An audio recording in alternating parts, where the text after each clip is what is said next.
सरकार सोच रही है मुसलमान सोया हुआ है, लेकिन मुसलमान सोया नहीं हुआ है, ये बेदार कौम है। ये बेदार कौम है। ये जो आप नतीजा पीछे देख रहे हो, ये एक आवाज़ का नतीजा है। ये एक आवाज़ का नतीजा है, और अभी तो बहुत सारे बाकी हैं, पूरी दावत भी नहीं चली है ना। तो हम पर जो कानून लाया जा रहा है, हम उसके अपोजिट क्यों हैं, हम उसका विरोध क्यों कर रहे हैं। देखो, हमारी शरीयत ने हमको जो कानून दिए हैं, जैसे मेरे लिए मेरे शौहर के हुकूक, शौहर पर मेरे हुकूक, मैं माँ हूँ तो मेरे पर बच्चों के हुकूक, उन तमाम हुकूक से हम राज़ी हैं। हमारी शरीयत ने जो उसूल दिए हैं उससे हम राज़ी हैं, तो हम पर नए कानून क्यों लादे जा रहे हैं। और संविधान के मुताबिक, है ना, आर्टिकल 26, 28 और 29 के मुताबिक हमें अपने कल्चर को फॉलो करने की इजाज़त है। यानी हर मज़हब का लोग, है ना, हर मज़हब का इंसान अपने मज़हब को फॉलो कर सकता है, वो भी आज़ादी के साथ।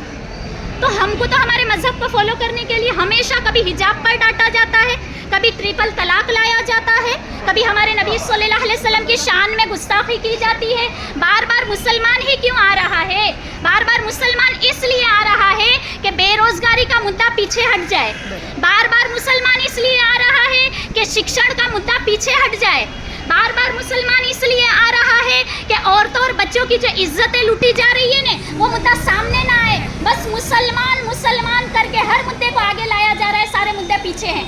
फिलहाल गुजरात की सरकार पर 3.25 लाख करोड़ का कर्जा है, लेकिन यहाँ क्या लाई जा रही है, यूसीसी लाई जा रही है। सरकार तल पापड़ हो रही है यूसीसी लाने के लिए। पहले हमारे सारे मुद्दे हल करो।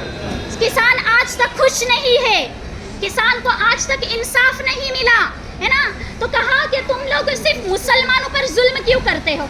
और मैं तो कहती हूँ कि जब आपने मुद्दा उठाया है ने, खुद मुसलमान और दूसरी कौमें उस मुद्दे को पढ़ रही हैं। जैसे मैं मिसाल दूँ, आपने तलाक का मुद्दा उठाया, सारे हमारे हिंदू भाई बहन भी तलाक को पढ़ने लगे कि तलाक आखिर क्या है। आपने वक़फ़ बिल उठाया, संसद में गृह मंत्री खुद कह रहे हैं, मैं आपको बताऊं वक़फ़ का मतलब क्या है। वक़फ़ का मतलब है दान में दी हुई ज़मीन। यानी आप खुद अब इस्लाम को पढ़ रहे हो। हमें तो बड़ा अच्छा लगा, इस्लाम फैल रहा है, हमको तो बड़ा अच्छा लगा।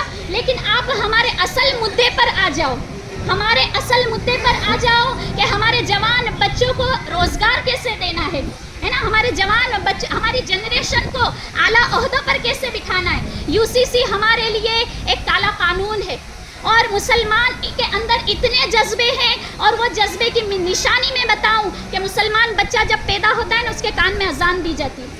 तो कोई मुसलमान सोया हुआ नहीं है, वो जज्बात वाला है, वो जागा हुआ है, उसके अंदर ईमान के शोले भड़क रहे हैं, है ना। उस चिंगारी को बस आग बनाने की देर है। समझ में आया। तो कहा कि देखो 21वें लॉ कमीशन के मुताबिक, है ना, जेपीसी ने मंतव्य लिए थे कि यूसीसी लाना है या नहीं।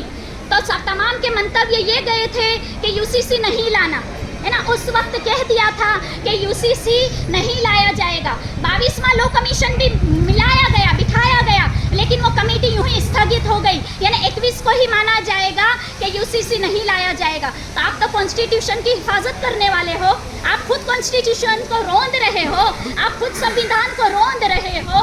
हमारी बेहतरी के लिए कोई कानून लाओ, हमारी बेहतरी के लिए।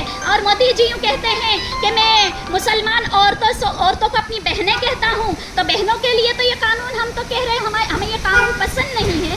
तो हमारे लिए कोई ऐसा कानून लाएं कि हम सही तरीके पर सुकून से अपने मुल्क में रह सके। देखो, जब भारत आज़ाद हुआ, हमें पाकिस्तान वाले बुला रहे थे, लेकिन हमें तो भारत की मिट्टी में पैदा हुआ और भारत में ही दफन होना है।